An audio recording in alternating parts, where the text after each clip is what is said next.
The member for Warringah has the call. Thank you. To the Prime Minister, your government is insisting on wasting $600 million of public money on a gas power plant that doesn't stack up at a time of record debt and that has been rejected by the market. And yesterday, the government quietly tabled an instrument to drill for oil and gas in the Beetaloo Basin, despite the International Energy Agency stating that no new oil and gas projects can occur if we are to keep global warming to below 1.5 degrees. Is your government having a bet each way and gaslighting the international community and the Australian public by saying it wants to get to net zero as soon as possible? The member's time has concluded. The Prime Minister has the call. Thank you, Mr. Speaker. The government has made it very clear that we see gas as an important transition fuel, Mr. Speaker. A transition fuel as we go along on our path, as we've said, to get to net zero as soon as possible and preferably by 2050, Mr. Speaker. And because the path we're on is not going to sacrifice the jobs and the livings of Australians, Mr. Speaker, all around this country.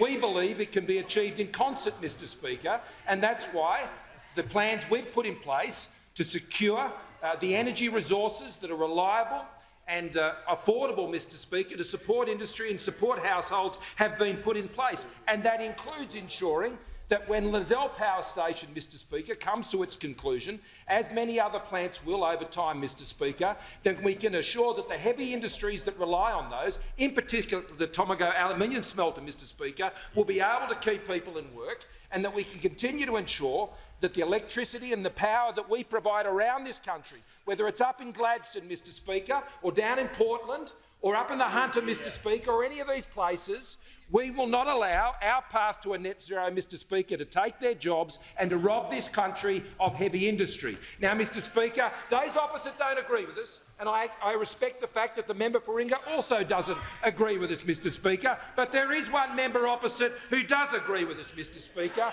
and that's the member for Hunter. He says it's a gas plan The that Prime will Minister keep will just Tomago pause for a aluminium second. Prime Minister will pause for a second. The Deputy Prime Minister will cease interjecting. The member for Warringah on a point of order. Relevance, Mr. Speaker. I didn't ask for alternates or other people's views, just the government's. Yes, I know that that is the case, and I've been listening very carefully. Of course, it was a long and detailed question. In this case, the Prime Minister actually isn't talking about alternatives. He's talking about statements that are aligned to the government's policy. The Prime Minister has the call. And that is true, Mr. Speaker. The member for Hunter's views are aligned with the government's policies, Mr. Speaker. Sadly, though, those who sit around him are not aligned with the member for Hunter, Mr. Speaker. They're not aligned with the member for Hunter at all, Mr. Speaker. And the one who is most unaligned, Mr. Speaker, is the member for Shortland, Mr. Speaker.